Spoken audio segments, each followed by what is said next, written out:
ক্ষমতার ব্যবহার করে মানুষকে সাহায্য না করতে পারেন, তাহলে সেই ক্ষমতা অপব্যবহার করে কাউকে বিপদে ফেলবেন না। এই বাংলার শাসনকালে 34 বছর প্লাস 15 বছরে মানুষ এমন দিন দেখেনি যেখানে একজন গরিব মা তার ক্ষুধার্ত সন্তানের জন্য দুধ গরম করছিল এবং সেই দুধের বাটি, সেই পাত্র ছুঁড়ে ফেলে দেওয়া হয়। এরকম দিন বাংলার মানুষ অন্তত দেখেনি। মনে রাখবেন যে বাংলার মানুষরা কাঁদছে, সেই বাংলার মানুষরা কোনো বহিরাগত নয়, কোনো রকম বহিরাগত শক্তি নয়, তারা দেশদ্রোহী নয়, তারা এই বাংলা। তার বাচ্চার জন্য দুধ গরম করছে রাস্তা ফুটপাতে, কাকুতি মিনতি করছে আমার ছোট্ট বাচ্চাটা দুধ খাবে, দুধটা ফুটিয়ে নি ম্যাডাম, একটু গরম করে নি ম্যাডাম। কিন্তু শুনলেন না উনি কি করলেন? তুলে ফেললেন। আরে তাকে তো সময়টা দেবে, তার কোলে একটা বাচ্চা, সে কোথাকার কে আমি জানা দরকার নেই, তাকে সময় দেওয়া দরকার ছিল যে একটা ছোট বাচ্চা দুধ গরম করছে, দুধ ফটাচ্ছে, তাকে খাওয়াবে। আরে সে কোথাকার বাসিন্দা তো পরের কথা, আগে তাকে দুধটা তো খাওয়াবে, দুধটা ফটাচ্ছে। আবার বলছেন কি না 6 মাসের বাচ্চা 1 গামলি দুধ খায়। আরে গ্যাসটুকু তো কিনতে হয় তাদের, 10 দিনের দুধ হয়তো একদিনে ফুটিয়ে নিচ্ছিল। এ কি ছোট লোকের পানা হচ্ছে? এগুলো কি? এখনো অনেক কাজ বাকি তোমাদের, সে কাজ বন্ধ করে দিয়ে আর নাটক জুড়েছ ওই সবগুলো। হ্যাঁ, কত গরিব মানুষ এখন অন্নপূর্ণা পায়নি, সেই নাটকটা বন্ধ করে না করে দিয়ে তোমরা আগে যাচ্ছ ওই কে কোথা দুধ ফোটাচ্ছ তুলতে। চলা কি করা যায়। ম্যাডাম অগ্নিমিত্রা পাল, আপনাকে নিয়ে কথা বলার কিন্তু আমার কোনো ইচ্ছে ছিল না, কিন্তু যদি কথা বলার হতো আমি কালকে বা পরশু করতে পারতাম ভিডিওটা। কিন্তু কথা হচ্ছে কাল রাত্রে আমি যখন সীতাকে দেখলাম রাস্তার ফুটপাতে, যেই মেয়েটাকে আপনি বলেছেন, যেই মহিলাকে, কালকে যখন তাকে দেখলাম উনি যখন জলের মধ্যে চিনি গুলে বাচ্চাকে খাওয়াচ্ছেন, তখন আমার ভীষণ খারাপ লেগেছে। বিশ্বাস করুন, ভীষণ খারাপ লেগেছে। আপনি পরে বলেছেন যে আপনি একটু চিৎকার করে ফেলেছেন, আপনার বুঝিয়ে বলা উচিত ছিল। আপনি কিন্তু একটু চিৎকার করেননি, আপনি ভীষণ বাজেভাবে চিৎকার করেছেন, সরিয়ে ফেলো, এখান থেকে সরে যাও। আপনি কিছু কথা ঠিক বলেছেন যে হ্যাঁ আগুন লেগে যেতে পারে ওখানে স্টোভ জ্বালালে রাস্তার ওপর, কিন্তু আপনি যে বলেছেন শুধু আমাদের বাংলাতেই এরকম ফুটপাতে লোকজন থাকে, ভারতবর্ষে আর কোথাও না, এটা ভুল বলেছেন ম্যাডাম। কোথায় ফুটপাত নেই আপনি বলুন তো? দিল্লি, বম্বে, সব জায়গায় ফুটপাত আছে ম্যাডাম। কিন্তু হ্যাঁ, নতুন নতুন টাউনশিপ গুলো যে গড়ে উঠছে সব জায়গায়, সেখানে আপনি কটা ফুটপাত দেখতে পান বা কটা এরকম ভিখারিকে দেখতে পান যারা রাস্তায় বসে থাকে? আপনি কথাও বলেছেন এত বড় সসপ্যানে নাকি দুধ জাল দিচ্ছিল, 6 মাসের বাচ্চা কি করে অত বড় সসপ্যানের দুধ খেতে পারবে? অত বড় সসপ্যান ছিল না ম্যাডাম, ওটা এইটুকু একটা সসপ্যান ছিল, হয়তো ও সারাদিনের জন্য দুধ জাল দিচ্ছিল। কথাটা তো ভালোভাবেও বুঝিয়েও বলা যেত। তারপরেও আপনি আপনার আশেপাশে যারা লোকজন ছিল তাদেরকে বলেছেন চিৎকার করে করে, এগুলো কি আমার দেখার দায়িত্ব? এগুলো কি সব আমি দেখবো? এগুলো তো তোমরা দেখবে। কেন আপনি দেখবেন না ম্যাডাম? আপনি একটা চেয়ার পেয়েছেন, আপনারা কাজ করছেন, আপনি দেখবেন না? আপনাদের দেখতেই হবে, আপনারা দেখবেন না তো কারা দেখবে?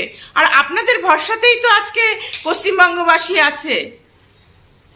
এগুলো কেন বলেন ম্যাডাম বলুন তো? আর ওইভাবে চিৎকার করে কেউ বলে মানুষের সাথে কথা? আপনি না একজন শিক্ষিত মানুষ, তাহলে আপনার শিক্ষার কোথায় গেল মূল্যটা? আপনি সেদিন দেখলাম বলছেন যে আমাদের ভারতবর্ষ থেকে চাঁদে গেছে, সূর্যে গেছে। চাঁদে গেছে আমরা সবাই জানি, সূর্যে কে গেছে ম্যাডাম? কোন মানুষটা সূর্যে গেছে? আপনি সেটাও বললেন অমিতাভ বচ্চন ভেজ খায়। অমিতাভ বচ্চন ভেজ খায় তো কি হয়েছে? মিড ডে মিলের বাচ্চারাও ভেজ খাবে না? কেন খাবে মিড ডে মিলের বাচ্চারা ভেজ? এইসব উল্টো পাল্টা কথা বলেন। আর ওই যে বাচ্চাটা চিনি গোলা জল খাচ্ছিল, তার মানে ওটার জন্য দায়ী কে? আপনারা দায়ী ম্যাডাম। একটা বাচ্চা কেন তার চিনি গোলা জল খাবে? কেন খাবে চিনি গোলা জল? আজে বাজে কথা বলবেন না।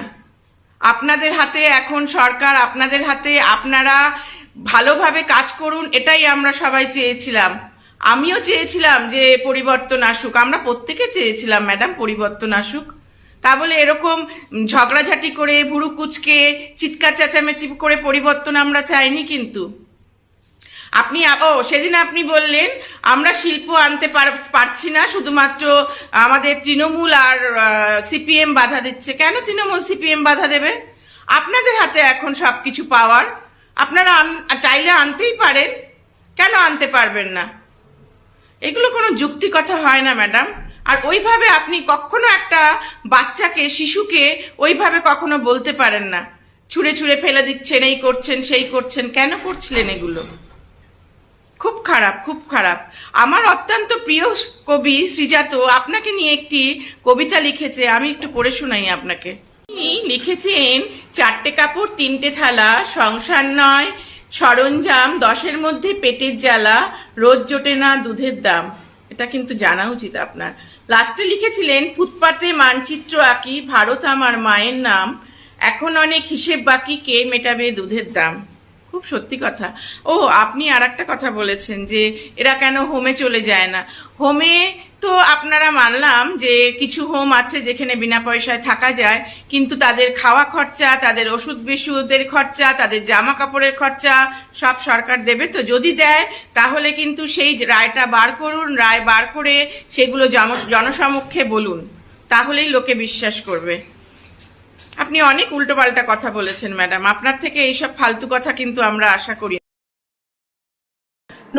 বিবিপি নিউজ থেকে আমি সঞ্জনা কশ্যপ চলে এসেছি এখানে। আমাদের সাথে প্রেজেন্ট আছে এখানে আমাদের ফুটপাত মন্ত্রী সংঘমিত্রা বাল ম্যাম। একটু আমরা তাদের সাথে তার সাথে কথা বলছি, তোমরা একটু সঙ্গে থেকো, আপনারা একটু সঙ্গে থাকবেন। ম্যাডাম হ্যাঁ বলছি ম্যাডাম, আপনি তো ফুটপাত মন্ত্রী, তো আমি একটু আপনার কাছে জানতে চাইছি যে চিনির দাম অনেক হঠাৎ বেড়ে গেল, কেন একটু বলবেন? দেখুন, ভারতবর্ষ এখন হচ্ছে সুগারের যে রোগটা হচ্ছে না, ওটাতে ক্যাপিটালে চলে এসেছে। তো সেই জন্য আমাদের মাননীয় আমাদের প্রধানমন্ত্রী শ্রী নরেন্দ্র দামোদর মোদী ভাই বলেছেন যে বারণ করলে তো কেউ শুনবে না, সবাইকে যোগা করতে বলছে, সেটাও করছে না। ভারতবর্ষে খুব স্থূলতা বেড়ে যাচ্ছে, তো সেই কারণে চিনির দামটা একটু বাড়িয়ে দেওয়া হয়েছে, যাতে প্রত্যেক ভাড়ার ঘরে একটু চিনি কম খাওয়া। আচ্ছা ম্যাডাম, আচ্ছা হ্যাঁ তারপরে ম্যাডাম বলছি বারুইপুর নিয়ে কিছু বলবেন ম্যাডাম? আরে আপনি কি না মুখে ঢুকিয়ে দেবেন নাকি? সরান নাকি? সরি ম্যাডাম, সরি, ম্যানার্স জানেন না। সরি ম্যাডাম, সরি, মাফ করবেন। হ্যাঁ ম্যাডাম, ঠিক আছে ম্যাডাম, ধন্যবাদ। এগুলো কি? ও